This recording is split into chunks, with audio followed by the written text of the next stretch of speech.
Ok, muy buenas noches con todos. En esta oportunidad está con nosotros para todos nuestros amigos licenciados en administración y para todo aquel que nos va viendo el día de hoy. Quiero y tengo el enorme placer de poder en esta noche poder acompañar en primera instancia con el maestro Luis Molina, Paz Decano del Colegio Nacional y uno de los principales promotores también de la ley del ejercicio profesional. En esta oportunidad también nos acompaña y es un honor también para mí poder estar con él, el maestro Miguel Ninamango, Paz Decano de nuestro colegio profesional, de nuestro Corlat Junín, y también el maestro Walter Valenzuela Soto, quien es también Paz Decano del Colegio de Licenciados en Administración Junín. Yo les agradezco y vamos a dar inicio, si podemos prender nuestras cámaras para que todas las personas que nos están viendo a través del Facebook, a través de las redes sociales, nos puedan en este caso conocer y bueno, gracias maestro Miguel, gracias maestro Walter. Y bueno, en esta oportunidad queremos que este conversatorio sea un intercambio para que todo aquel que nos esté escuchando pueda conocer un poquito sobre esta ley tan importante, el cual hoy cumplimos el 5º aniversario. Quiero empezar en esta primera parte hablando un poquito, ¿no? Y en primera instancia quisiéramos conocer un poco de la historia de cómo nace la ley del ejercicio profesional, cuál ha sido las principales dificultades que se presentaron y para todos los que van a ser futuros licenciados en administración puedan conocer también, estimado licenciado Luis, licenciado Miguel, primero contarnos un poquito de esta historia, cómo surge. De repente no sé si el maestro Luis empieza y complementa de repente el maestro Miguel. Los escuchamos, bienvenidos. Sí, ante todo, muy agradecido por esta invitación, Michael, agradeciendo también a los colegas que están presentes y que nos acompañaron en esta gesta del proyecto de ley. En primer lugar, han habido antecedentes anteriores que se han dado en el año, en el primer gobierno del presidente Alan García. Se aprobó, tanto en diputados como en senadores, una iniciativa legislativa precisamente para definir el campo del ejercicio profesional. Esa norma, sin embargo, fue observada. Luego de eso hubo un intento por hacer una regulación, pero quedó solamente en un proyecto. Y en el año 2014 está el colega Ninamango, junto con el colega Julio Gutiérrez Peve, que era decano en ese momento, decano nacional, se realizaron actividades, una en el Congreso, con el lanzamiento del Congreso que se iba a realizar en Junín, y se comenzó a esbozar el proyecto primigenio de la ley del ejercicio. Estamos hablando del año 2014. Sobre esto, o sea, cuando se comienza a iniciar esta iniciativa para regular y definir el campo profesional del licenciado en administración, hábilmente en las instituciones públicas, básicamente en Servir, se comienzan a cambiar las denominaciones de los instrumentos de gestión. Y luego, creo que en este punto, Miguel, tú podrías tomar la posta, por favor, tú estuviste más al detalle con el finado colega Julio Gutiérrez Peve.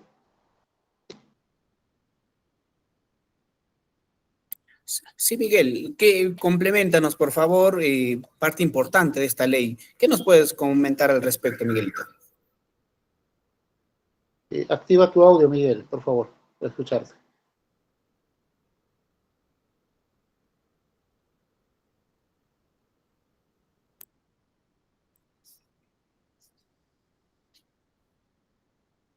Miguel, ¿nos escuchas? Su micrófono está apagado. Colega Miguel.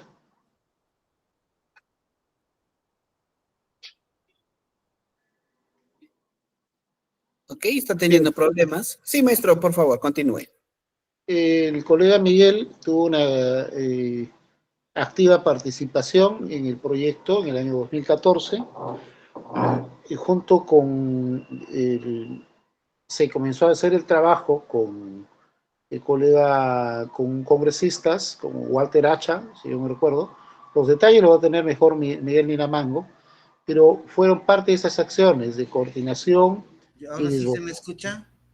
Ahora sí, Miguel, sí, continúa, por favor. Gracias. Sí. A ver, un poco de... Primero agradecerles por la invitación y felicitarlo a todos ustedes que están acá en aula y también a los que nos ven por Face Live. En verdad fue un poco de historia. Primero empezó por una, como dijo el colega Luis Molina, bueno, el tema estaba prosperando en la Cámara de Diputados, Senadores, y de ahí pues un poco de las observaciones. Pero de ahí se necesitaba retomar esta iniciativa y se hizo una primera convención regional de licenciados en administración. Y como resultado de eso, salió una conclusión de poder iniciar el proyecto de ley del ejercicio profesional de licenciado en administración. En ese momento, entonces, teníamos en el Congreso al congresista Johnny Cárdenas, ¿no? Entonces, empezamos a entablar diálogo con él para poder empezar a trabajar y que dé una iniciativa al proyecto y estuvo pues Urquizo, Walter Hacha, también en ese momento empezó a apoyar Richard Acuña, ¿no? Entonces se unieron a este gran reto de poder elaborar el proyecto de ley. Entonces pasó a la comisión y entonces se reunieron los técnicos y nosotros. Estuvo ahí el colega Molina, en que paz descanse también el licenciado Julio, y empezamos a trabajar principalmente en la exposición de motivos, es decir, la doctrina de la administración, la parte científica, técnica de la profesión de licenciado en administración. Entonces fueron varias jornadas que se hizo, e incluso pasó ya a lo que es opinión técnica legal, para ver si no, que no colisionaba los articulados con otras profesiones, y eso pasó pues a la Cámara de Comercio, a la CONFIEP y al Consejo Nacional de Decanos y también a la Comisión de Educación, entonces, para pedir opinión. Entonces ahí un poco que nos ganó el tiempo porque ya estábamos en ese proceso y finalmente termina el gobierno ya de Ollanta y bueno, eso pasa pues al archivo, ¿no? Porque si hubiéramos tenido más tiempo, seguro que se hubiera tenido esa ley, ¿no? Entonces, bueno, y de ahí ya pues encaminaron el proyecto y a los demás colegas. Entonces yo daría el pase a esa segunda etapa, donde ya se inicia en el tema del pleno, en una primera votación.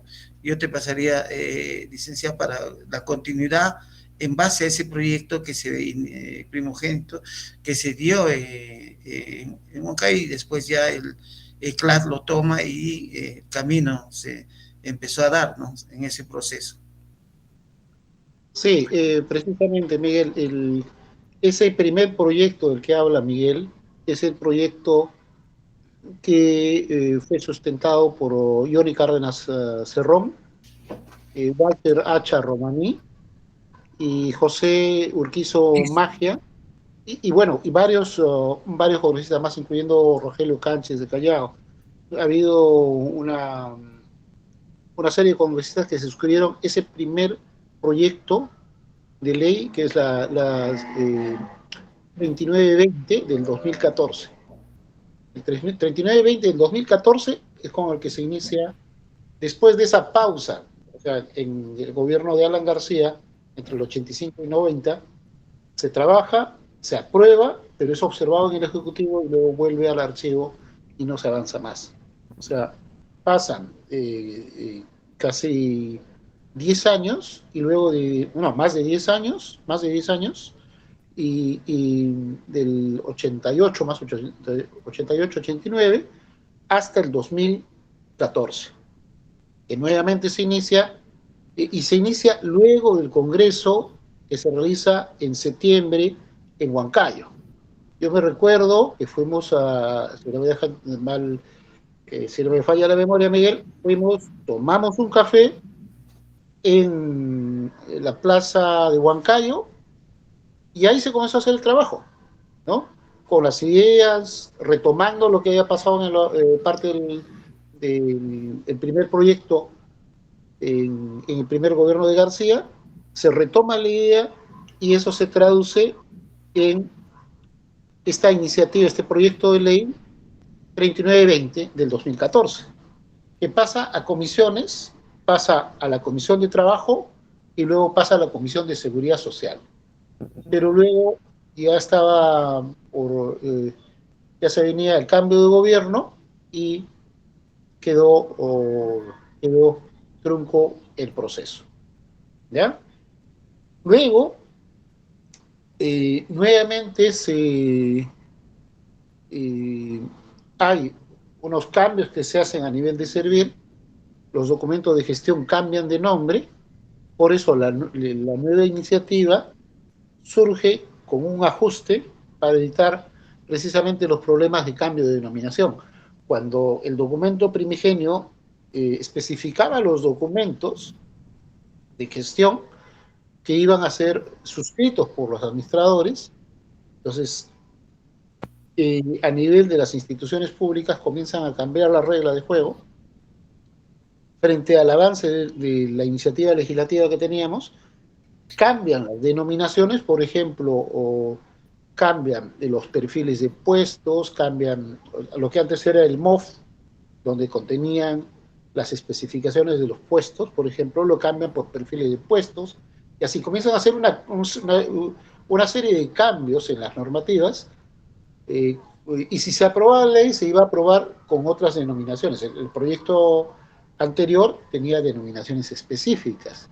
Entonces, esto obliga a que las nuevas iniciativas legislativas, que son la 969 y la 3020, que son las iniciativas legislativas que surgen después de esta que hemos tenido, del 2014, se ingresan estas nuevas iniciativas, asume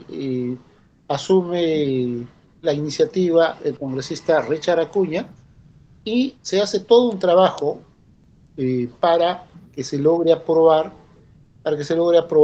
en el Congreso de la República, primero en comisiones y luego va al Pleno. Se ratifica, se aprueba esta y pasa en Junta de Portavoces, ¿no? se hace la aprobación específica y la autógrafa va hacia el Ejecutivo para la firma por parte del presidente. Lo que ocurre en ese momento es una presión, porque ahí estaba incluido la obligatoriedad de la colegiatura y la habilitación para el ejercicio profesional, incluyendo al sector privado, ¿no?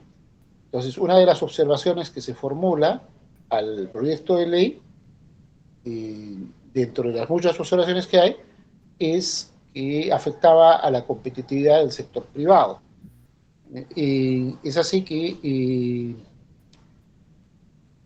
se ejecuta la observación y nuevamente va hacia el archivo, va al archivo y hay cambio de gobierno y cambio también en el Parlamento. ¿Ok? Eso es más o menos lo que ocurrió. Entonces, sí, se aprobó en el periodo del colega Santiago, hubo una aprobación de la ley, pero es observado y nuevamente vuelve al archivo, ¿no? Entonces, en ese interín y es donde reiniciamos, asumo yo el decanato, asume en Junín el colega Nina Mango, que fue una persona, fue un pilar, porque él estuvo convencido de que la ley, al igual que mi persona, estábamos convencidos de que la ley se tenía que aprobar, y tenía que aprobarse no como un elemento de largo plazo, porque había personas que querían incluir en el planeamiento del colegio, querían incluir como un objetivo estratégico la aprobación de la ley. Yo me recuerdo, bueno, Miguel no estuvo en esa reunión, yo me opuse rotundamente porque decir que era un objetivo estratégico significa que no lo estábamos visualizando para que se apruebe en nuestro periodo, sino un horizonte mucho más largo. Entonces, apenas nos reunimos, lamentablemente iniciamos la gestión, hicimos la ceremonia de juramentación, lo hicimos en la Gran Logia del Perú, y al mes siguiente nos vino la pandemia.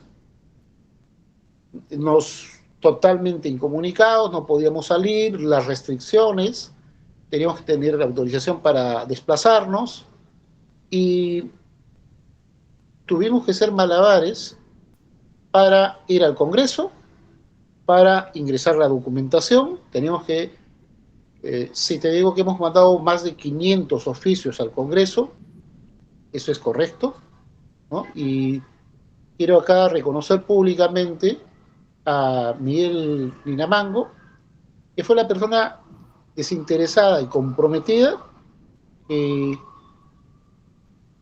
Yo llamaba telefónicamente a las personas, pero la persona que siempre estuvo al pie fue Miguel. Y venía en el auto, salía en la noche y a las 6 de la mañana ya estaba en Lima para iniciar los trámites en el Congreso. Y teníamos que hacer el trabajo de uno en uno, de uno en uno.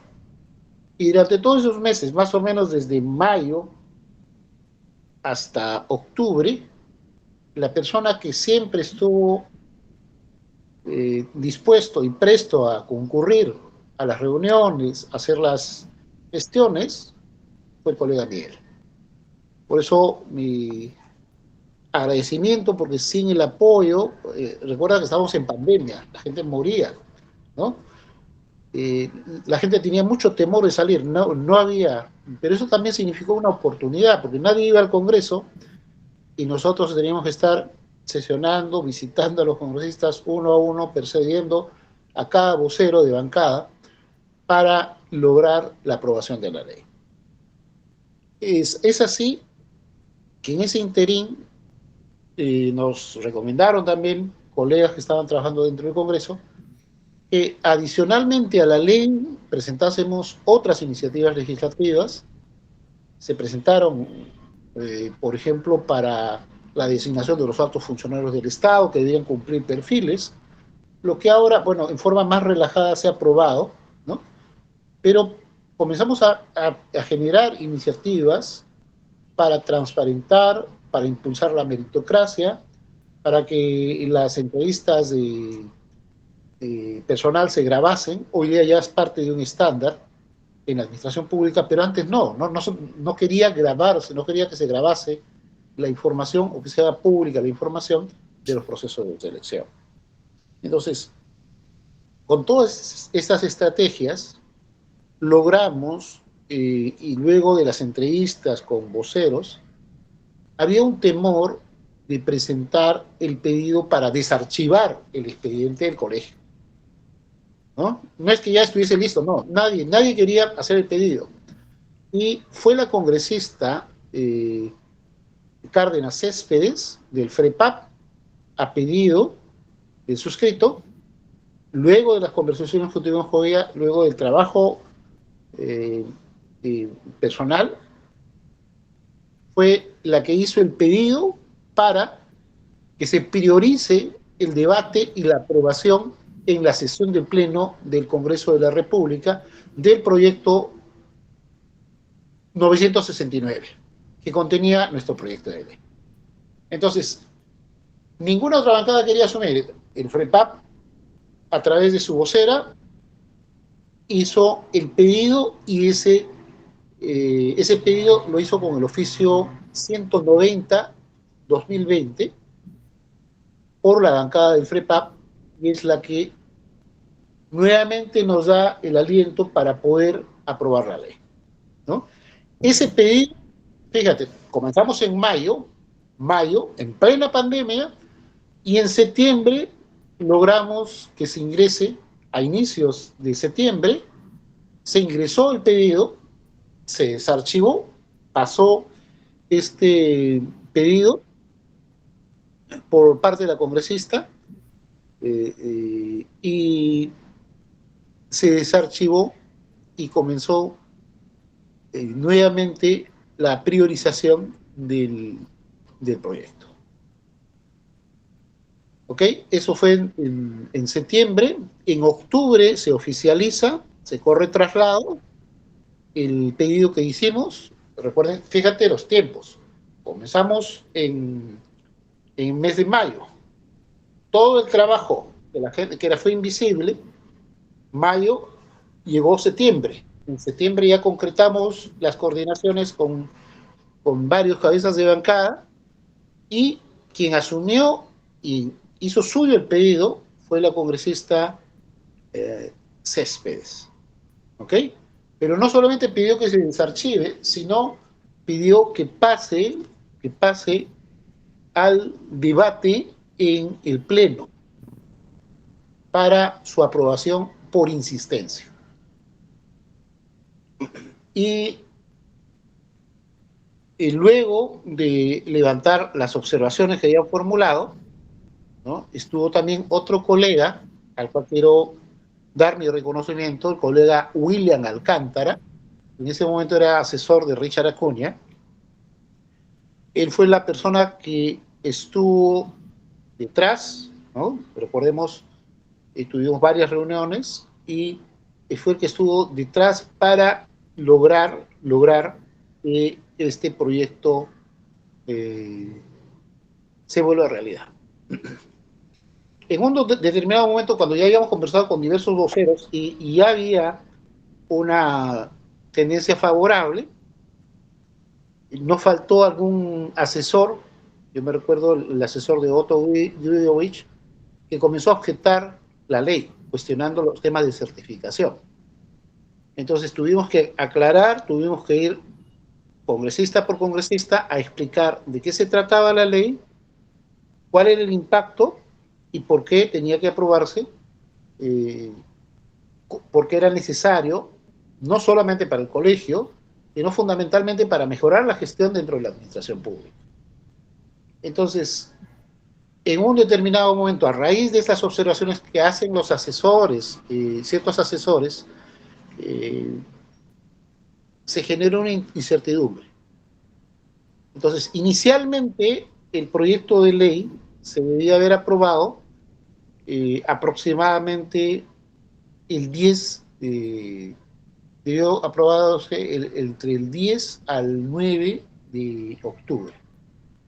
Pero con esta incertidumbre de la observación que habían hecho los asesores, de forma malintencionada, y ante el temor de que no se aprobase, se pasó hacia la siguiente sesión. Dijeron, mira, hay que hacer el trabajo, convocamos a todos los decanos, estuvieron presentes en el Congreso, y los citamos para, primero, fue entre el 8 al 10 de octubre, y luego, a la semana siguiente, convocamos nuevamente a todos los decanos para que hiciesen el trabajo de hormiga con sus respectivos congresistas, para explicarles los alcances de la ley. Nos reunimos, diseñamos la estrategia, y en forma coordinada con todos los decanos, se trabajó, nos agrupamos, comenzamos a definir la estrategia y comenzamos a conversar con todos los congresistas.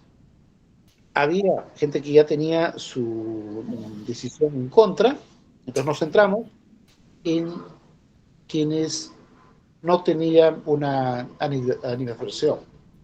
Y así también trabajamos en forma muy discreta, ¿no?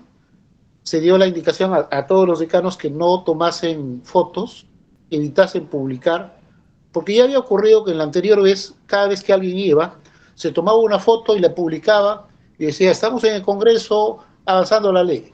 Entonces otros gremios que estaban en contra de la aprobación del proyecto de ley comenzaban a observar o cuestionar y se iba al archivo, como ocurrió anteriormente. Entonces la estrategia fue mantener bastante reserva, no publicar las fotos y no divulgar con quienes nos estábamos reuniendo. Pero como nadie sabía que todo el trabajo que habíamos hecho previo, desde mayo hasta septiembre, nadie sabía con qué bancadas habíamos trabajado, con qué voceros nos habíamos reunido. Es por eso que los voceros que nos estaban apoyando y los congresistas que nos estaban apoyando tenían la incertidumbre de saber si teníamos la cantidad suficiente de votos para que se aprobase. Nadie quería apostar por algo que posiblemente fuese observado. Entonces, llegó un momento en que nos preguntaron y dijeron, ¿con cuántos votos se cuentan? Con tales, era lo visible, era que habíamos estado coordinando con unas bancadas como de Podemos, con APP, con Acción Popular, pero nadie sabía hasta ese momento, bueno, y FREPAP, ¿no? Pero nadie sabía que ellos también teníamos el respaldo de un bloque importante de Frente Amplio y de Unión por el Perú. ¿Ok? Entonces, ya cuando yo personalmente con el asesor le digo, y me comenzaba a preguntar por los votos, y se le explica, mira, solamente para usted, asesor, le digo, tenemos también los votos de esta bancada, ya hemos hablado con el vocero, y de esta otra bancada. Adicional, algunos votos adicionales de otras bancadas pequeñas. Entonces, cuando vieron, ya había votos más que suficientes para que se aprobase la iniciativa. Y es así, recién una semana después, cuando ya sabían que habían los votos necesarios, se pasa al debate en pleno. Coordinamos con el entonces presidente del Congreso, les explicamos en qué consistía la iniciativa y había un consenso de que precisamente la problemática que teníamos dentro de la administración pública obedecía a que no hay administradores. En la posición a veces de un administrador está cualquier profesional menos un administrador. Nadie pensaría que una cirugía la va a ejecutar un antropólogo o un arqueólogo, ¿no? Es un acto médico. De igual manera, sin embargo, el resto de profesiones piensa que cualquiera puede asumir el rol de administración sin tener preparación, sin tener formación adecuada, ¿no? Y producto de eso, el gran problema que tenemos es que en casi todas las instituciones de salud y educación, donde el profesional ha sido formado para ser un buen médico, pero no ha sido formado para ser un gestor. Y el resultado es que tenemos un desastre en el sistema de salud. Lo mismo pasa en el sistema educativo. No podemos revertir ciertas situaciones porque el profesor ha sido formado para enseñar, no ha sido formado para administrar o para dirigir. Antes había una mención de administración educativa, ¿no? Pero ese es el gran problema que tenemos y que se repite. Entonces la ley trata de corregir esas deficiencias, trata de definir cuál es el campo de acción del licenciado en administración y ese es el mérito. Y en este trajinar, en esta acción, Miguel, disculpa, yo siempre te he dicho, yo siempre voy a reconocer el rol que tú tuviste. Así, la gente puede decir lo que quiera, puede hablar lo que quiera, pero acá la verdad es una sola. La persona que está a mi lado llamaba, a veces lo llamaba en la noche, al día siguiente pedía su autorización en el trabajo y venía a apoyar. Así se aprobó la ley. Se aprobó persuadiendo uno a uno a cada congresista, a cada miembro, a cada vocero de bancada y sobre todo sustentando cuál era la importancia de la ley de ejercicio. Miguel, por favor, para que puedas tú también comentar tus expresiones. Muchas gracias, no me voy a cansar de repetir, muchas gracias por todo el apoyo que me has dado y todo el apoyo que has dado al colegio para que esta ley se haga realidad. Gracias, Lucho. En realidad estamos haciendo un conversatorio, es el tema importante, un poco hacer los antecedentes, un poco recordar todo el proceso, ¿no? Porque un poco eso a veces la gente no sabe, los colegas. Entonces, aparte de eso, se marcan muchos aspectos, porque ya quiero entrar netamente, ya bueno, ya lo dijo ya Luis, el tema del proceso, incluso Sagasti pidió una cuestión de orden, que eso devuelva a la Comisión de Educación, y bueno, finalmente no prosperó ese pedido de Sagasti, entró a debate y Caballero, pues, que era el asesor de la Comisión de Educación, dijo, sí, ya tienen los votos, pero hay un trabajo, como administrador tenemos que manejar muy bien la estrategia y la táctica para poder lograr un objetivo.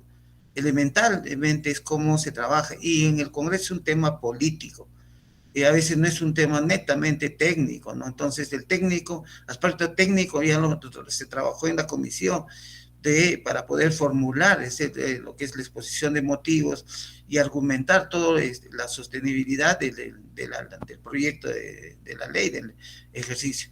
Pero quiero, además, eso un poco hacer un recordar, es porque también se marca un tema cuando ahí todavía no teníamos pandemia, ¿no? Pero ya iniciamos fuertemente los cursos de actualización y capacitación de manera virtual.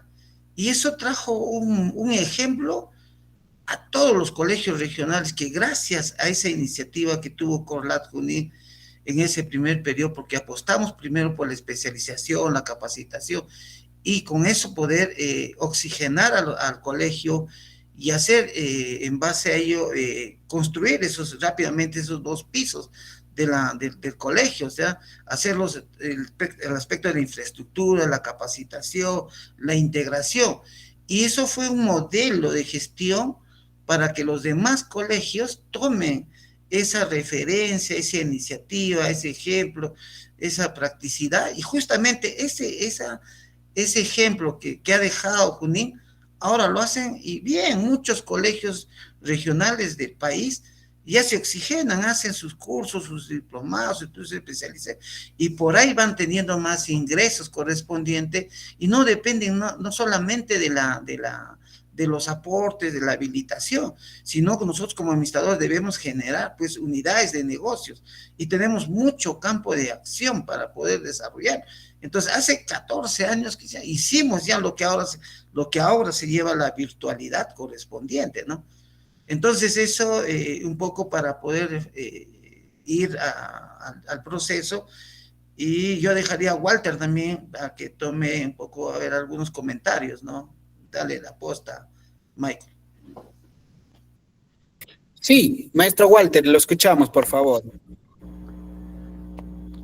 ¿Me escuchan? Sí, perfecto. Muy bien, buenas noches con todos, colegas. Buenas noches, colega Molina, colega Nina Mango. En verdad, la historia que ustedes han manifestado es muy enriquecedor para formar parte de nuestra cultura organizacional de nuestro Colegio de Licenciados en Administración. Yo en verdad me lleno de mucha satisfacción de tener, después de tantos años, la ley del ejercicio profesional. Yo quiero manifestarles de que desde el año 86, específicamente desde el 7 de febrero del 86, yo fui parte del Colegio de Licenciados en Administración de la región Junín. El 2026 ya estoy cumpliendo 40 años. Y desde el año 1991, cuando fui directivo del Colegio Regional de Junín, como director regional secretario, que en esa época fue decano el colega Aquiles Jaime Patiño Cárdenas, organizamos pues el segundo Congreso Nacional de Licenciados en Administración en la ciudad de Huancayo. Y uno de los temas de discusión en el Congreso era la ley del ejercicio profesional. Estoy hablando desde el año de 1991. En esa época, por primera vez, nosotros como colegio de la región Junín, dimos pues las pautas de cómo verdaderamente debería de desarrollarse un Congreso Nacional. No como lo que en verdad ahora se viene desarrollando, no solamente a nivel de las regiones, sino también a nivel del Consejo Directivo Nacional, en donde no existe ponencias, no existe debate, no existen comisiones, no existen conclusiones ni recomendaciones, y tampoco hay plenarias. Entonces, no podríamos hablar desde ese punto de vista como Congreso, y esperamos que eso se pueda superar durante los próximos periodos, para que de esa manera no solamente podamos perfeccionar nuestra ley del ejercicio profesional, sino también tratar en lo posible de ver cómo hacer de que esta ley se pueda efectivizar, de repente haciendo algunas reformas, algunos cambios en los reglamentos internos de nuestro colegio nacional, o de repente tratar de hacer algunos cambios en el estatuto, para que de esa manera puedan dar mayor apertura a los consejos directivos regionales. En verdad, no conocemos, por ejemplo, en el caso mío, que yo pertenezco al Consejo Directivo Regional de Junín, no conocemos, por ejemplo, los últimos eventos que ha desarrollado el Congreso Nacional. No conocemos ni por el Congreso Nacional, o por el Consejo Directivo Nacional, ni por el Consejo Directivo Regional. ¿A qué conclusiones han llegado? ¿Cuáles son las recomendaciones de esos congresos? Yo solamente recuerdo el año 2011 y 2012, cuando fui decano del Consejo Directivo Regional de Junín, participé en un congreso. De igual manera, desde esa época hicimos las observaciones y a la fecha se sigue llevando a cabo todo esta forma de poder desarrollar estos eventos. Por eso sería necesario en estos casos, de acuerdo al trabajo arduo que se ha hecho por tener esta ley del ejercicio profesional de licenciados en administración, como hace un momento comentaba con Miguel, cuáles son las repercusiones por parte de nuestro Consejo Directivo Nacional. Todavía no estamos recuperando la imagen del licenciado en administración a nivel nacional, a nivel regional. Ni menos aún estamos incidiendo a que dentro de la administración pública se pueda ya aplicar y exigir en estos casos a los organismos, a los ministerios, a los gobiernos regionales, a los gobiernos locales, en cuanto al campo de acción del profesional en administración. Entonces, deseamos, pues, en estos casos, nosotros, como miembros del Consejo Directivo Nacional y Consejo Directivo Regional, tratar de hacer eco a que este documento, a través de algunas otras normas, pueda tener incidencia y repercusiones para que los miembros, los colegiados, puedan sentirse contentos, satisfechos de ser parte del Colegio de Licenciados en Administración del Perú. Gracias, Michael. Interesante lo que mencionaban, estimados maestros, definitivamente, y como lo resaltábamos en la difusión de este evento, todo aquel que no tiene memoria y no sabe la importancia de todos los procesos que bien lo han explicado cada uno de ustedes referente al cómo se ha dado esta ley del ejercicio profesional, pues definitivamente no puede conocer la trascendencia de nuestra carrera profesional. Los que tenemos memoria podemos recordar las imágenes que cuando se aprobó la ley, la imagen que todos los decanos y los que están aquí en sala, pues la foto donde están con las mascarillas y pues en este caso en plena pandemia, recibiendo la noticia propiamente de la aprobación propiamente y después la espera también, que fue un proceso para que finalmente sea difundido en el diario oficial el peruano y posteriormente ya podamos oficialmente tener nuestra ley, ¿no? Entonces, en ese sentido y en esta parte segunda, preguntarles qué desafíos nos espera ahora teniendo nuestra ley. Han pasado 5 años, si bien lo han mencionado. Sin embargo, muchos de los profesionales, muchos de los licenciados en administración sostienen, mencionan que hay mucho todavía por trabajar. ¿Qué le corresponde a las futuras autoridades, tanto nacionales y regionales, para seguir impulsando y para que no solamente quede en la ley? Se habla en su momento de una reglamentación de la ley del ejercicio profesional.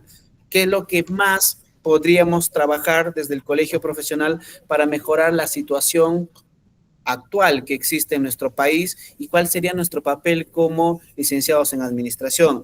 De repente podamos comentar de eso. Maestro Luis, empezaríamos con usted. Yo creo que hay muchas cosas por hacer. Una es la actualización normativa del estatuto del colegio. Esa tiene que reformularse, tiene que adecuarse al nuevo contexto y a al nuevo marco legal que tenemos, incluyendo la ley del ejercicio profesional de licenciado en administración, ¿no? Ese es un elemento fundamental. O sea, ya han pasado 5 años de la ley, hoy día se cumplen 5 años. No es posible, y esto es una crítica también constructiva, no es posible que hayamos aprobado la ley y eso nos demoró 9 meses a 10 meses para poder lograr su aprobación y hasta ahora no hayamos actualizado el decreto supremo, el estatuto del colegio. Y eso implica también un cambio, porque cuando sale la ley tenía un contexto, tenía el contexto de los delegados y el delegado supernumerario, que no es supernumerario porque el supernumerario lo pusieron en el decreto supremo. El delegado ante el Consejo Directivo Nacional debe tener las mismas prerrogativas que un miembro del Consejo Directivo, no es que sea supernumerario. Esa es una mala redacción, eso se conoce una reglamentación extra ley, se ha ido más allá. O sea, la norma te dice que debe tener un delegado por CORLAT, nada más. Y tú no puedes distinguirlo donde la ley no distingue. Lo que ha hecho el estatuto, posiblemente a iniciativa de la Junta Directiva en ese momento, ha recogido un error. Pero eso estaba en función al contexto. En ese momento no había tecnología y el delegado supernumerario es aquel representante del CORLAT que se encuentra en Lima y que sesiona en las sesiones del Consejo Directivo Nacional. Y debería tener las mismas prerrogativas que un miembro del Consejo Directivo. ¿Ya? Y ese es un primer error que hay que corregir. La modificación del reglamento tiene que corregir ese error. Ese error es una reglamentación extra ley. ¿Ya? Está más allá de la ley, fuera de la ley. Entonces, ese es un punto. El segundo punto es que debe verse un mecanismo más dinámico para que la gente pueda participar. Actualmente solamente se permite la participación presencial. Eso limita, porque el delegado, si es que no vive acá, no vive en Lima, no va a poder participar. Entonces eso implica que necesariamente tengamos que modificar el estatuto respecto a la forma de la sesión del Consejo Directivo de las regionales y la nacional. Pero hay que asegurar los mecanismos para que no se generen pues, distorsiones en eso. Si se van a hacer sesiones virtuales como se ejecutó durante la pandemia, pues hay que modificar el estatuto para que eso sea permitido. Eso no depende del Consejo Directivo Nacional, sino es una modificación que se tiene que dar en el estatuto. Igual que la modificación del delegado del CORRAP. Y acá también ese delegado del CORRAP actualmente es designado, ¿ok? Y a veces es un elemento decorativo o de relleno en el CORRAP. No, ese delegado debe tener las mismas características y debe tener las mismas prerrogativas que un miembro del Consejo Directivo Nacional. Eso es el espíritu primigenio de la ley. Entonces, debería tener los mismos requisitos y las mismas características y debería ser designado, no designado, sino debería ser un cargo electo, porque si lo vas a equiparar a un miembro del Consejo Directivo, es electo, y ese miembro, el delegado, debería ser un cargo electo que debería ir en una plancha independiente, independiente de la lista del Consejo Directivo Regional. Debería ser un cargo electo y debe tener las mismas características o mismos requisitos que el que se exige para un miembro del Consejo Directivo Nacional. Así trabajas entre pares. O sea, este miembro del Consejo, ese delegado del Consejo Directivo Regional, tendría las mismas características y las mismas prerrogativas que los miembros del Consejo Directivo Nacional, ¿no? Esa es más o menos la fórmula, y esto tiene que corregirse, ¿no? Tiene que aprobarse y actualizarse el estatuto y luego en cascada toda la demás normativa del colegio. Excelente. Es urgente. Ya no podemos demorar, porque ya son 5 años de retraso. O sea, se aprobó la norma, nosotros también tuvimos que modificar algunas normas, no, el tiempo se nos fue, seguíamos en pandemia, pero ya es momento de actualizar todo el marco normativo del colegio. Correcto. Licenciado Miguel, le escuchamos. Bien, a ver, quiero hacer algunas precisiones.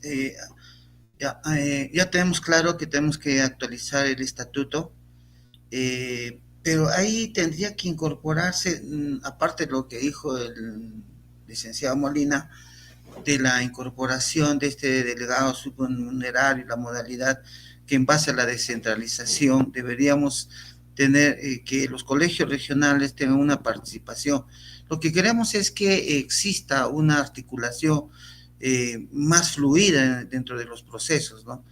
Entonces, para poder tener un tema de la participación plena a nivel nacional y tener una integración, pues, y ser un colegio más fuerte, incluso porque hay una gran debilidad, porque si hacemos un análisis cuántos están habilitados, hay una gran cantidad que no se habilitan. Bueno, entonces esa habilitación conlleva a que a una percepción de insatisfacción, porque hay gente que son empresarios que si el colegio tendría una postura y un posicionamiento, también estarían habilitados y participarían, ¿no? Entonces necesitamos un poco hacer una reflexión. Y no todo es perfecto, hay que corregir, hay que modificar, hay que actualizar, hay que integrar a los miembros y tener una mayor participación. En la parte interna hay que hacer un diagnóstico integral, ¿no? O sea, dentro de la parte interna de nuestro CLAD, de nuestros core labs, y también hacer un análisis de las amenazas que tenemos y de las oportunidades en el mercado. O sea, debemos tener efectivamente un plan de desarrollo institucional, un plan estratégico que marque una pauta y que esté alineado al plan estratégico de desarrollo nacional al 2050 por lo menos, y trabajar con el tema de la prospectiva correspondiente, ¿no? Que permita... que permita conllevar a que nuestro colegio lidere en el desarrollo nacional correspondiente, porque es una profesión que en cualquier organización necesitan de un licenciado en administración, ninguna se salva. En un hospital, en una empresa industrial, en todo esto, en todos los ámbitos, es la participación, porque la gestión, ¿quién realiza? Es el administrador, quien dirige la organización y quien va a liderar la organización. Entonces tenemos esa una ventaja y una fortaleza que no la tienen otras profesiones, y que sí el administrador lo tiene, porque maneja un sinfín de sistemas y de procesos correspondientes. Entonces necesitamos ahí, como dijo Luis, el Paz Decano Nacional, que efectivamente necesitamos actualizar, modernizar, innovar nuestro estatuto principalmente, y con eso, porque ahí hay un desfase.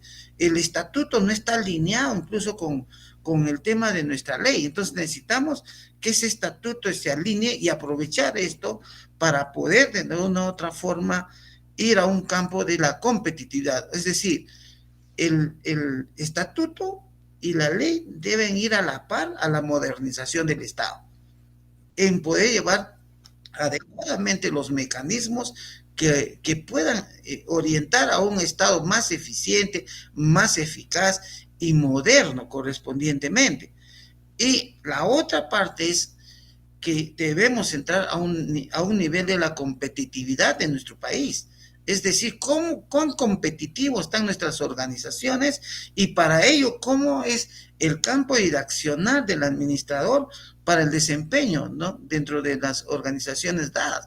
Y el otro aspecto es que debemos un poco ordenar y decirle al Estado que efectivamente el administrador debe ocupar los cargos que requieren las organizaciones públicas correspondientes. Y ahí viene una gran debilidad del Estado. No estamos hablando de gobierno, sino de Estado, cuando quienes dirigen las organizaciones son otros profesionales que no tienen el perfil de licenciado en administración, y por eso que es un caos, es un desorden, un desgobierno, y hay una crisis no solamente técnica, sino una crisis política que conlleva en este caso. Entonces, y la otra es la defensa profesional.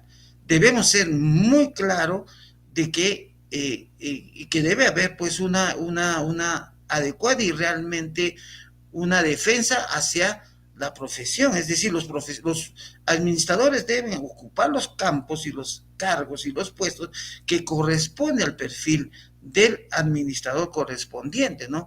Y finalmente yo quiero dar un alcance acá, porque ¿cuáles serían los desafíos?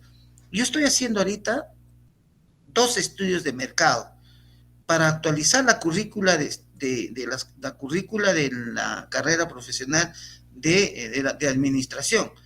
Entonces estoy bajando a las organizaciones, estoy haciendo las encuestas a los empleadores, a los egresados, a los emprendedores, y me encuentro con una realidad distinta, y yo les doy un alcance. Es que efectivamente la carrera así de administración como la tenemos, ya digamos, ya tiene un desfase. Y ese desfase hay que tenerlo claro, porque los jóvenes a nivel nacional, es cierto que hay una demanda social de que quieren estudiar la carrera, pero ya no quieren estudiar la carrera de administración como así, sino tienen que estar acompañado con las herramientas digitales, con las tecnologías de información y comunicación. Es que nuestra carrera ya tiene que tener un manejo de base de datos, de big data, minería de datos, de sistemas, de procesos, porque si seguimos en este camino, y esto es una reflexión también que tenemos que darle a los decanos, a las facultades, a los profesionales, a los profesores que están en las universidades, que ya totalmente, y entre otros, ya nos ha marcado la pauta, y que si nosotros no actualizamos a lo que está solicitando el mercado ocupacional y a lo que realmente los jóvenes están requiriendo, va a perderse los espacios correspondientes. Entonces se requiere que estas tecnologías de información se incorporen actualmente, porque si nosotros miramos nuestro estatuto, no hay esos ámbitos de la digitalización, de la modernización digital, de los procedimientos que se están dando actualmente, entonces ya está desfasado. Entonces necesitamos que eso se dé. Eso es por uno. Y por otra parte, hacerle entender al Estado de que efectivamente la ley Servir no recoge al tema de que los licenciados debemos ocupar. Entonces debemos dar ciertas iniciativas legislativas para decirle al Estado que obligatoriamente, así como va a salir la ley de la meritocracia, también exista, en base a nuestra ley y a las competencias que nos han dado, corresponda a que se dé que los profesionales en la administración ocupen los cargos correspondientes que corresponde al administrador. Entonces eso tenemos que cerrar filas con iniciativas legislativas que conlleven realmente a poner en la mesa del Congreso, y con eso, ¿qué estaríamos? Estaríamos yendo a contribuir a que las organizaciones sean más modernas, sean eficientes y por lo tanto a un desarrollo de nuestro país. Entonces tenemos una gran responsabilidad, pero también tenemos que decirle al Estado y al Congreso que el administrador tiene que estar en el puesto que corresponde para que tener un Estado eficiente, eficaz y con resultados. Es por una parte, mi estimado Michael. Muy, muy interesante, sí, definitivamente concuerdo con ello, ¿no? La importancia del licenciado de administración. Maestro Luis, antes de darle el pase al maestro Walter, quería hacer un aporte. Te he levantado la mano, maestro Luis. Sí, mira, acá hay un tema que es muy importante. Las observaciones que se hicieron a la ley a la ley en la primera etapa, antes del 2000, provinieron del sector empresarial. Y lamentablemente hay personas que se exaltan, se emocionan. Yo no he querido tocar este tema, pero tú no puedes comportarte como un sindicato.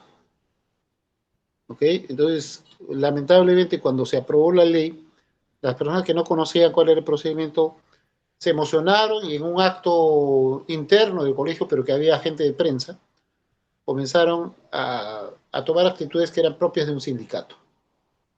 Entonces, como es lógico, el periodista que hace filtra la información al sector empresarial, y de ahí vino la observación que le hicieron a la ley.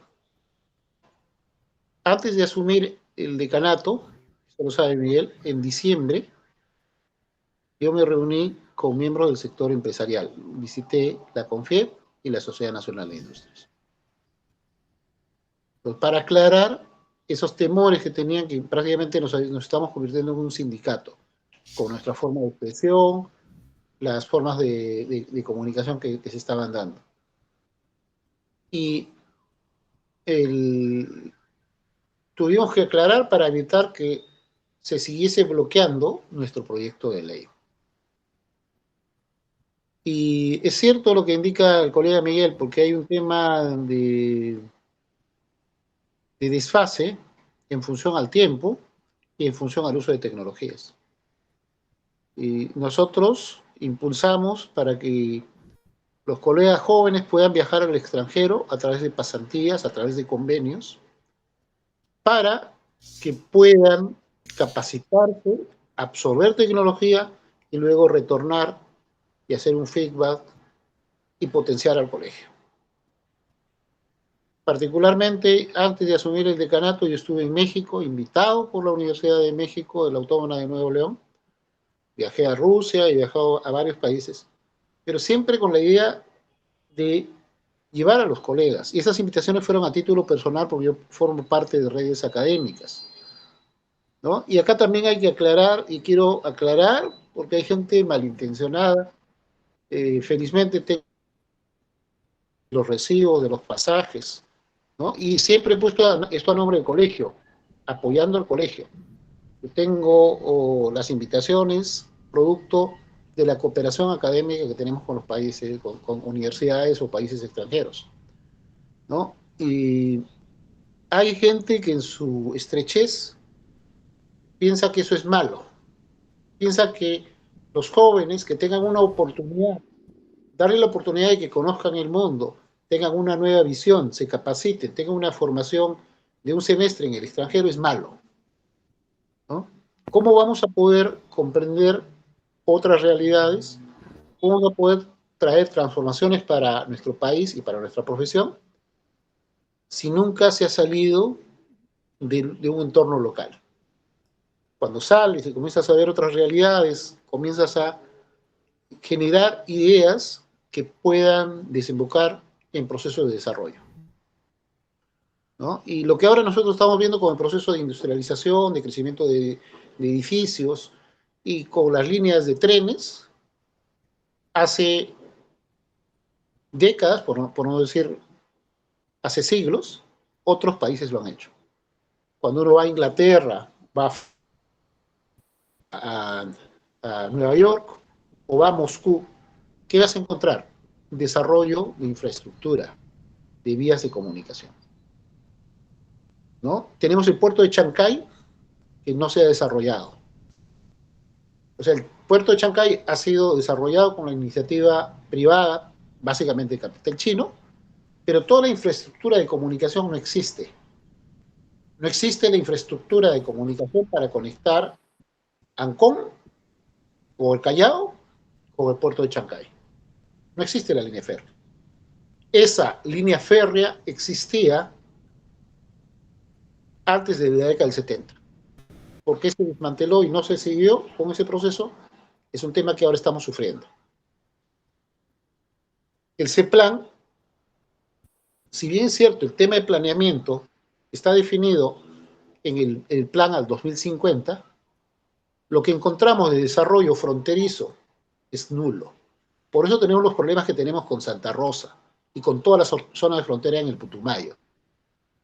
Igual, no hay nada de infraestructura para esa zona. No hay nada de desarrollo pensado en fronteras. Si nosotros veamos y ingresamos a Google Maps, ingresamos y vemos cómo está Tabatinga o cómo está Leticia, vamos a encontrar que ellos sí tienen una concepción de desarrollo. Porque es gente que posiblemente ha viajado a esa localidad y comprende la realidad. Pero lamentablemente los planes hoy día se hacen desde Miraflores, desde un café, desde una zona distinta de la realidad del interior del país, ¿no? ¿Cómo es posible que tengamos situaciones como en Huancavelica, teniendo canon minero, teniendo todos los recursos, no haya podido desarrollar infraestructura férrea ni vial, ¿no? Esas son las incongruencias. Ese es el rol de nosotros. O sea, nosotros no estamos pidiendo trabajo, y eso tiene que estar claro. Nosotros estamos pidiendo la oportunidad para transformar y lograr el desarrollo nacional. Ese es nuestro rol. Y para eso los administradores tenemos que comenzar a utilizar tecnología. No podemos estar desligados de la tecnología. Tenemos que utilizar, como dijo Miguel, Big Data, inteligencia artificial, tenemos que tener datos georreferenciados, tenemos que entrar a la computación cuántica, ¿no? Y comenzar a trabajar en los temas de desarrollo. Y tenemos que pensar que esos temas de desarrollo tienen que estar necesariamente conectados y absorbiendo tecnología del exterior. China desarrolló, permitiendo que la gente saliese a los países occidentales, absorbió esa tecnología y luego retornaron y lograron hacer de China lo que es ahora, una potencia mundial. Nosotros tenemos que hacer exactamente lo mismo. No como Estado, porque no estamos en el Estado. Habrá que ver cómo luego vamos a poder tener incidencia sobre el Estado. Cómo tenemos que organizarnos para lograr transformar al Estado peruano. Pero lo podemos hacer. Tenemos que preparar nuestros cuadros, mandar nuestros cuadros al exterior, que absorban tecnología y luego puedan venir a hacer la retroalimentación, el feedback aquí. Es la única forma. Tenemos que profesionales para que puedan transformar la situación actual de nuestro país. Muchas gracias.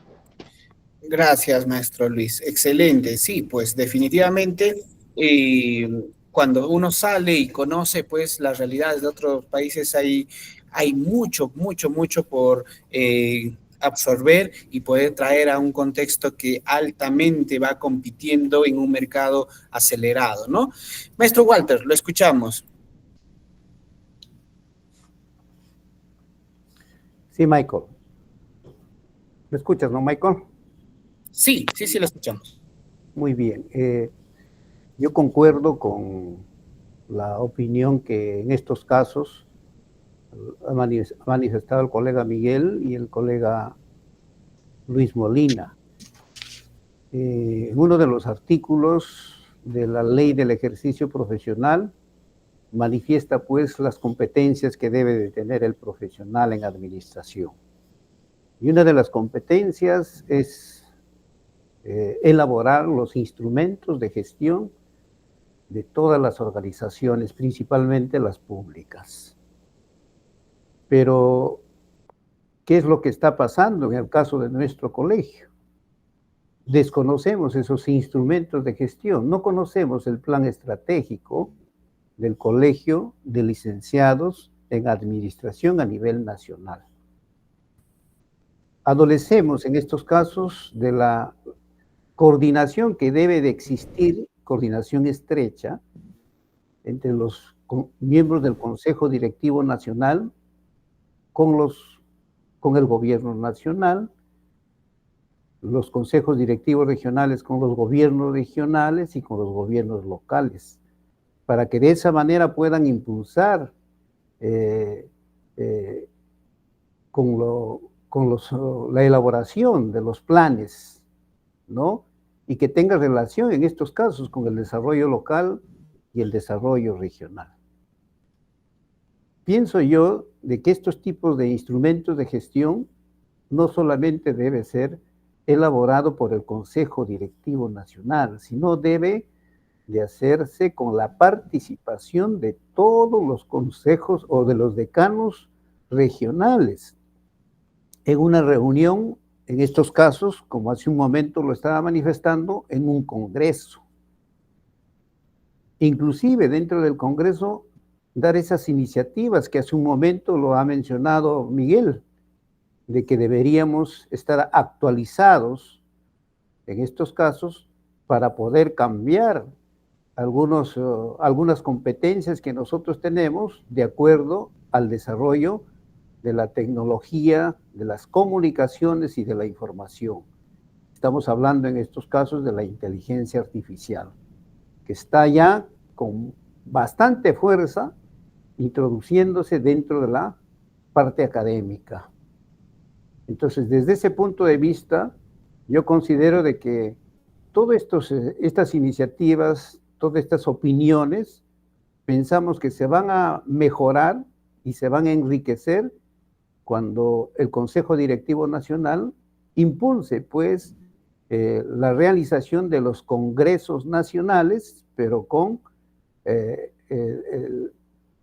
los temas directrices en donde cada uno de los que participen puedan tratar de presentar sus ponencias, llegar a unas conclusiones, recomendaciones y hacer toda una plenaria para que de esa manera esos documentos puedan ser canalizados a los órganos rectores, que en estos casos podrían ser los gobiernos nacionales, los gobiernos regionales y los gobiernos locales. Y de esa manera, sí, podríamos estar canalizando muy bien nuestros puntos de vista sobre el papel que deben de cumplir los profesionales en administración en todos estos estamentos del Estado peruano.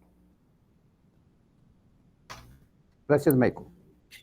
Excelente, sí, definitivamente consideramos y creemos importantes los aportes de cada uno de ustedes, estimados maestros, que pues nos ilustran cada vez más.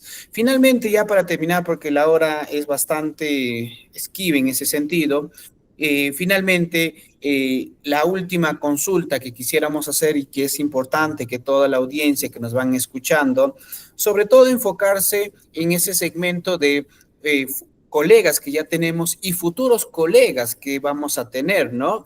Siempre, ya lo resaltaban durante sus intervenciones, mencionaban, ¿no? Que las competencias, el nuevo perfil que se requiere.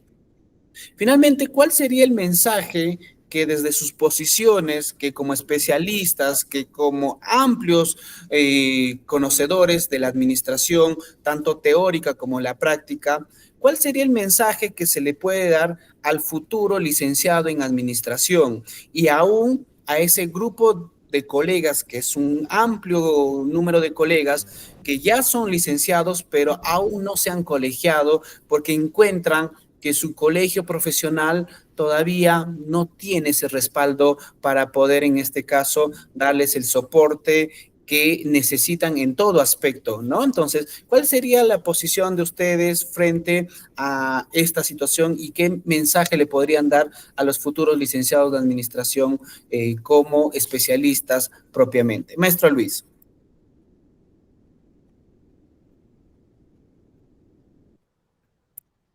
Sí, y yo creo que un tema fundamental es la capacitación.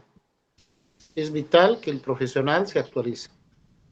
En la reunión que tuvimos con los empresarios, tanto de CONFIEP como la Asociación Nacional de Industrias, no se están negando a incorporar un licenciado en administración.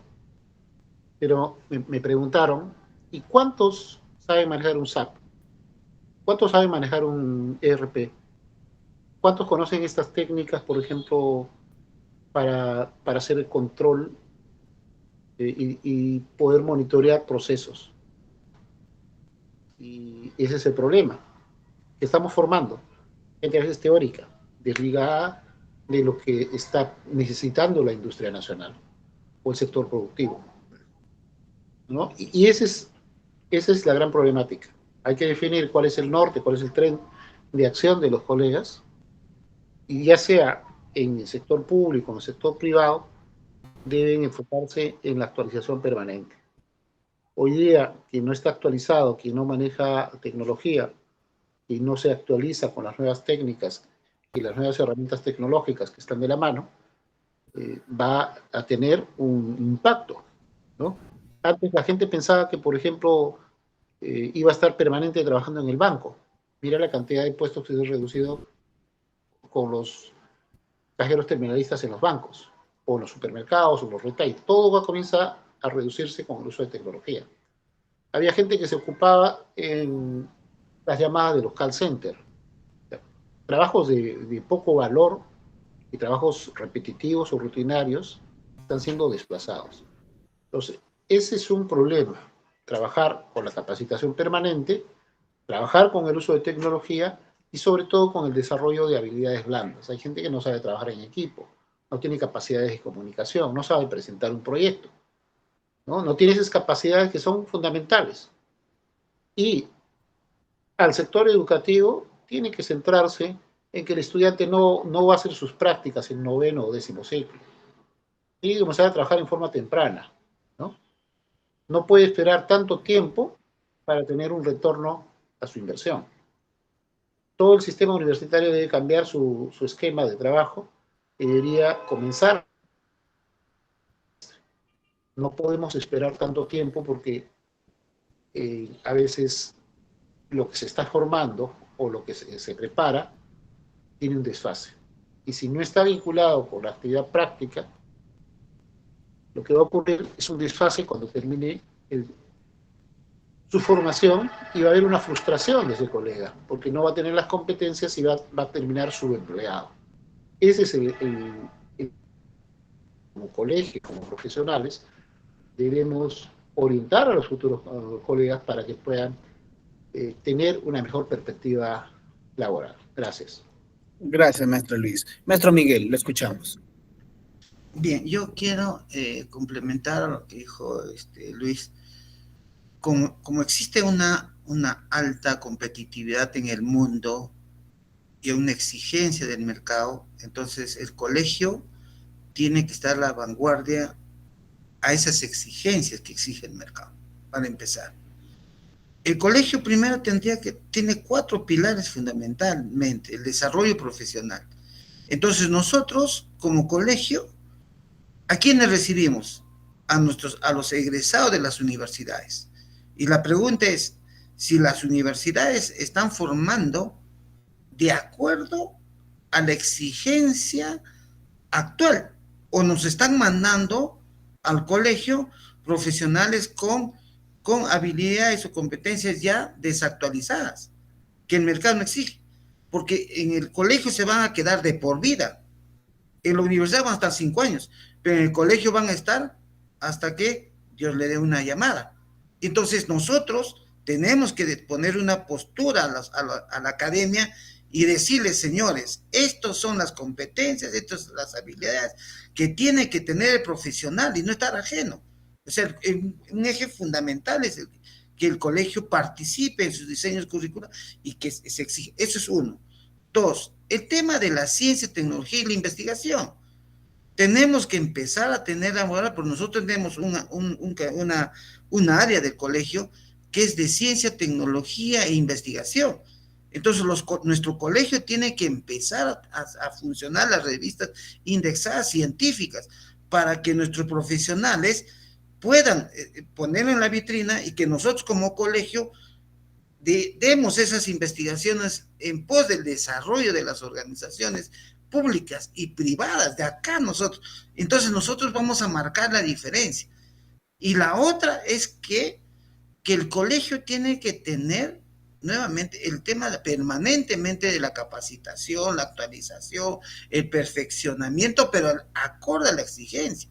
Pero para ello necesitamos que los colegios regionales y nacionales deben manejar todos esos procesos, lo que dijo Molina. Entonces, ¿para qué? Para que tener un colegio moderno. Nuestra casa primero tenemos que modernizar para eso.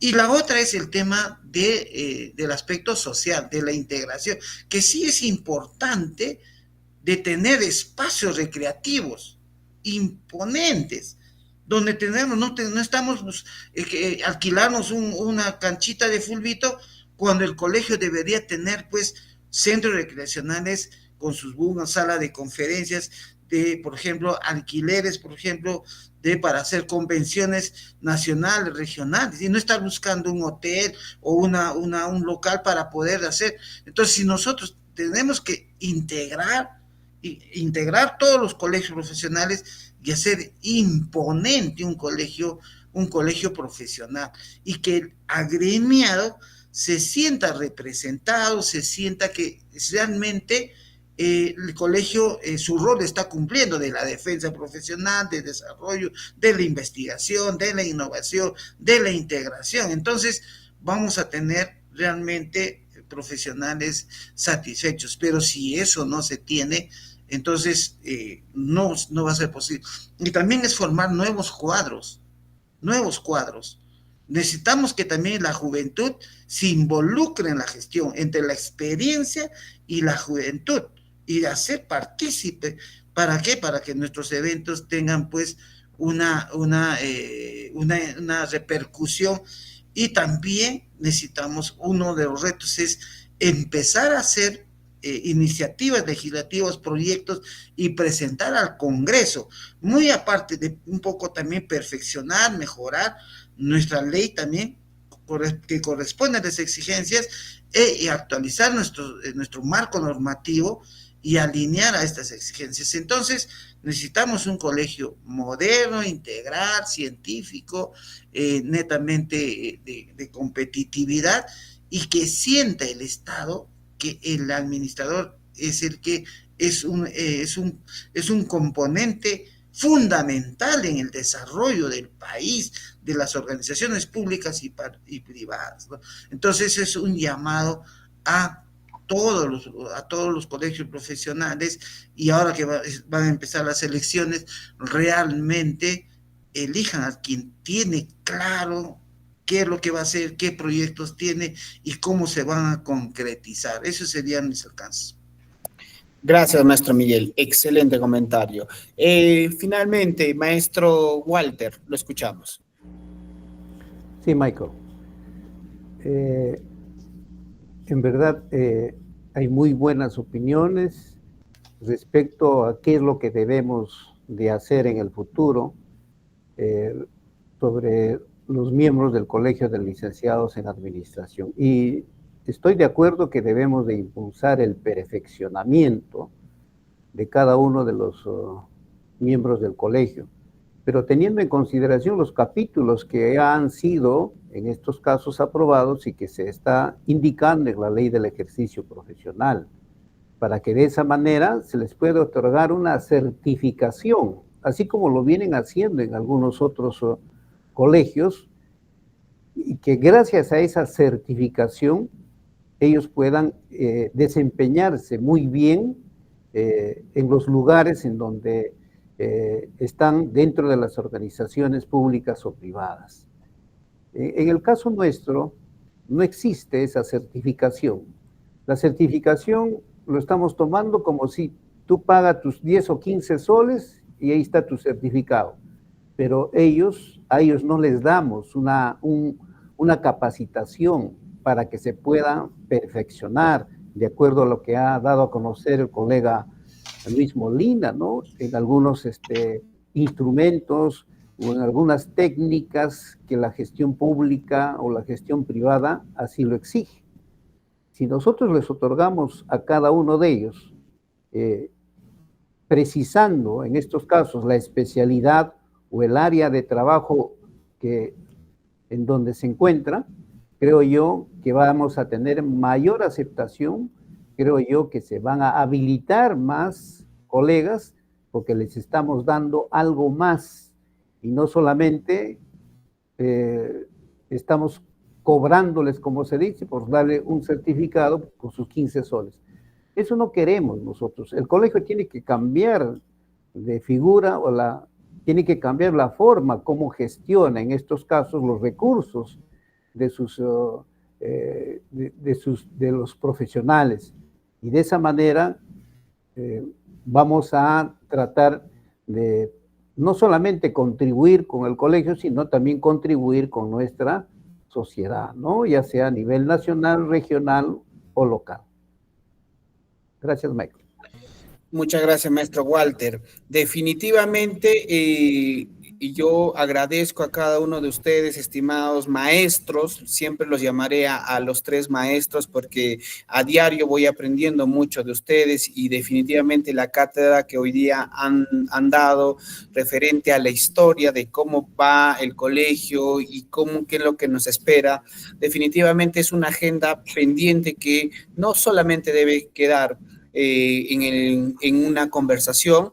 Es mi compromiso de poder hacer el manuscrito propiamente de esta conversación y hacerle llegar lo conversado el día de hoy a nuestro actual Consejo Regional y Nacional para fines convenientes. Si bien es cierto, estamos en una época electoral y bueno, pues definitivamente no puede quedar en el anonimato. Espero yo que en un futuro no muy lejano se pueda escribir la historia de todo lo que pasó en esta ley del ejercicio profesional, porque hoy hemos conocido detalles importantes y trascendentales que no es algo sencillo, como bien lo han dicho, es un proceso que ha tomado su tiempo, que han pasado un montón de cosas y que es necesario que todo aquel licenciado en administración que se incorpora a la orden deba comprender y saber la importancia trascendental de lo ocurrido en nuestro colegio. Y es el antes y después de todo lo que se viene avanzando.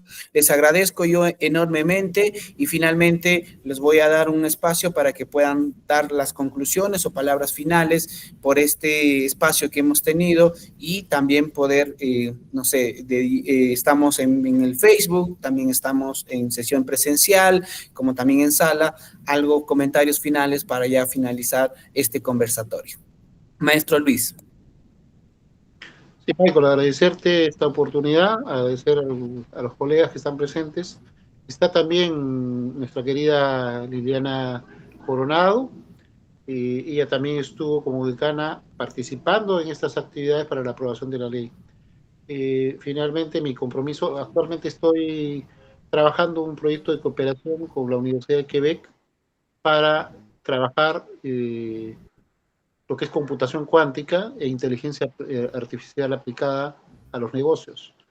Te hago extensivo, Miguel, y a los colegas que estén en el campo universitario, si hay interés, podemos ver para hacer la transferencia de tecnología, que puedan implementar un laboratorio o al menos un equipo en su institución con computación cuántica y con aplicativos de inteligencia artificial que estamos trayendo desde China, ¿ya? Eso sería importante. Y, ojo, como actualmente está un servicio, sino tiene que ser instalado y configurado en forma local en una máquina para que se pueda hacer el desarrollo. Igual que los equipos de computación cuántica, primero se va a trabajar con emuladores, y eso creo que puede ser el aporte, porque el colega, el licenciado en administración, tiene que estar a la vanguardia del uso de tecnología. No podemos quedarnos obsoletos con las teorías de hace 20 o 30 años atrás, son teorías válidas, pero ya han quedado desfasadas. Es como ahora, por ejemplo, pensar en Chavenato, que es un autor importante, pero ya las teorías y modelos que se tenían en esa época han quedado desfasadas. Debemos construir nueva doctrina administrativa, nueva teoría administrativa, a partir del nuevo contexto actual. O sea, ya no podemos seguir enseñando con esos libros de hace 40 o 50 años atrás, ¿no? Cuando era una novedad la tercera ola de Toffler y el shock del futuro. Pero hoy día eso ya no es una novedad, fue una novedad en la década de los 90, ¿no? Cuando esa obra en Estados Unidos se había escrito hace 20 años atrás. Esa es la reflexión. Hay que dotarle de tecnología, hay que dotarle de conocimiento, y ese es el involucramiento. O sea, independientemente del colegio, como profesionales, como personas, tenemos que dar el granito de arena para que la gente no pase la frustración de terminar su formación y después, por las deficiencias formativas, tenga la tremenda dificultad de encontrar una oportunidad laboral simplemente porque no está formándose en lo que requiere el mercado. Muchas gracias. Gracias a usted, maestro Luis. Maestro Miguel, lo escuchamos. Bien, gracias. Primero agradecer por la invitación, un saludo cordial a todos los licenciados en administración de nuestro país. En verdad nuestra profesión es lo mejor que se tiene, es multifacética, el ámbito de acción es muy amplio en el campo laboral, tanto público y privado, pero una reflexión, ¿no? Es que un profesional tiene que estar actualizado, tiene que estar capacitado y también tiene que contribuir. Yo hago un llamado a esos miles de licenciados en administración a que participe en la vida del colegio. No seamos ajenos, recibamos sus aportes, sus iniciativas correspondientes, hagamos un colegio grande, hagamos una profesión que vaya creciendo y que aporte al desarrollo del país correspondiente. Además de eso, yo quisiera manifestar, ¿no?, mi preocupación de que el tema de la transparencia también correspondiente, la ética fundamentalmente, estamos en un país donde existe un alto nivel de corrupción y eso debemos un poco también poner nuestro punto de vista y desde cualquier ángulo poder desterrar ese mal que hace al Estado, y también hacer un llamado que la política es buena, pero una política coherente, realista, una política, y debemos tener, nosotros como licenciados también tenemos que ocupar esos espacios en la Cámara de Diputados, en la Cámara de Senadores, como ministros, como presidentes. O sea, necesitamos participar en la vida política de nuestro país para poder realmente también dar nuestro aporte a la solución de la problemática. Somos un país multicultural en todos los ámbitos correspondientes, con su variedad de climas, con sus regiones, con su folclore, con su cultura, con su gastronomía. Somos un país bendecido. Entonces tenemos esa oportunidad. Unámonos, hagamos un país más próspero, hagamos un colegio fortalecido, más integrado, hagamos un colegio que lidere a nivel nacional y a nivel internacional. Un saludo desde Huancayo, un fuerte abrazo, que Dios los bendiga a cada uno de ustedes. Muy buenas noches. Gracias, maestro. Maestro Luis, le escuchamos. Sí, discúlpame, se me ha olvidado. Quería invitarlos al encuentro de líderes empresariales que vamos a estar organizando. Se va a realizar en la Universidad de Lima. Estamos consiguiendo pases para que puedan ingresar los colegas. En este evento van a estar los principales líderes del sector empresarial. Va a estar gente de Confiep, de la Sociedad Nacional de Industrias, va a estar Añaños, de Credit Corp. Y quisiera, a través de este medio, poder, Miguel, espero que me acompañes, aunque sea un día, ¿no? Tú sabes lo mucho que te aprecio, Miguelito. Gracias. Es el encuentro de líderes empresariales que se va a realizar en la Universidad de Lima, ¿no? Estos son algunos de los expositores, va a estar en Añaños, va a estar Hernando de Soto, va a estar y van a estar los principales CEOs y líderes empresariales. Y tenemos que tener una cercanía con el gremio empresarial. No podemos estar desligados, como ha ocurrido por mucho tiempo, que a veces nos confunden con un sindicato. ¿Ya? Les pediría, por favor, te voy a mandar a través del doctor Ninamango, te voy a enviar la invitación y va a haber un pase para que puedan ingresar, pero tienen que indicar que son del Colegio de Administradores. Se van a registrar en un formulario para que puedan ingresar. Son 3 días, ahí pueden seleccionar la fecha que van a estar y para que puedan participar. Van a estar los principales líderes y actores empresariales, 50 expositores, ¿no?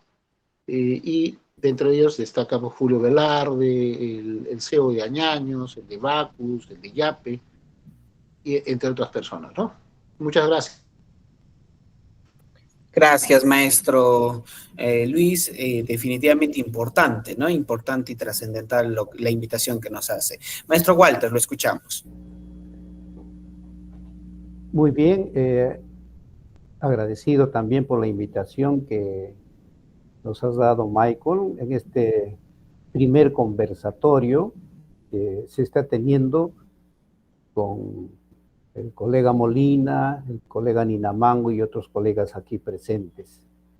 Es muy necesario estos tipos de conversatorios, que no solamente podrían ser entre los que estamos presentes, sino debería ser un poco más ampliado para que de esa manera podamos escuchar no solamente las iniciativas que ahora los estamos dando, sino que muchas más podríamos nosotros tener si es que esta se hace más amplia, ¿no? De igual manera, en verdad es muy necesario de que podamos, pues, modernizar nuestros conocimientos, actualizar nuestros conocimientos a través de la investigación permanente y empezar de repente por aplicar esos nuevos conocimientos dentro de nuestras instituciones, ¿no? Por ejemplo, hablamos de jerarquía y redarquía. La redarquía ya deberíamos de implementarlo dentro de nuestra organización, dentro de nuestro colegio de licenciados en administración, pero todavía dentro de su organización se sigue implementando y aplicando de lo que significa la jerarquía tradicional, ¿no? Hablar de redarquía significa pues tratar de aunar esfuerzos, tratar de trabajar conjuntamente, no solamente con el gobierno o con el Consejo Directivo Nacional, sino con la participación de todos los consejos directivos regionales, para que de esa manera podamos impulsar el desarrollo de todos los profesionales en administración a nivel nacional. Y eso es lo que esperan nuestros profesionales en administración y los futuros profesionales de administración a nivel nacional. Muchas gracias, Michael, por esta invitación y esperamos que no sea la primera. Gracias, maestro Walter. No quiero terminar esta conversación sin antes invitar, porque es importante también escucharla, y bien lo mencionaba el maestro Luis Molina, está con nosotros la licenciada Liliana Victoria. De repente darle un espacio, maestra Liliana, quizás pueda hacer algún comentario propiamente y algunas reflexiones de lo que hemos conversado el día de hoy. ¿Cómo están? Buenas noches, un gusto de verlos por este medio, un gusto de reencontrarnos, ¿no? Y recordar, sí, pues la trascendencia que tiene ahora el colegio y la ley, pues que, bueno, todavía está mucho por trabajar. Muy nutritivo, muy enriquecedor todos los aportes de cada uno de los ponentes. Realmente necesitan muchos administradores que tenemos que realmente actualizarnos, sí, y actualizar a nuestros alumnados, a nuestros futuros profesionales. Bien, estamos pues listos a comentarles también que nosotros como universidad de la Universidad de Huánuco, en la que laboro, estamos trabajando también nuestro nuevo plan de estudios en la que vamos a trabajar por competencias. Estamos ya trabajando con actualización de nuevos cursos para que nuestros alumnos sean, ¿no? Y salgan con más capacitaciones, con más, pues, mejores preparados, ¿no? Mejores profesionistas que a futuros nos van a representar a la larga. Agradecida enormemente por este conversatorio y que no sea la primera ni la última. Muchas gracias. Muchas gracias maestra Liliana, y a todos en forma general, a todos y cada uno de los colegas que nos han acompañado, tanto en el Facebook como también en esta sala Meet. Les agradezco por su tiempo y la promesa de que no será la primera ni la última vez, porque hay mucho que aprender, mucho que la nueva generación deba saber y sobre todo, pues, también conocer al respecto de lo que queremos y lo que hacemos. Desde la lista de innovación en acción, que hoy me honro en poder tomar la batuta, les quiero agradecer por este tiempo y bueno, deseándoles unas muy buenas noches y gracias. Hasta una siguiente oportunidad. Que Dios me los bendiga. Con permiso. Buenas noches. Buenas noches. Adiós. Cuídense. Dios los bendiga. Hasta luego. Buenas noches, colegas. Buenas noches.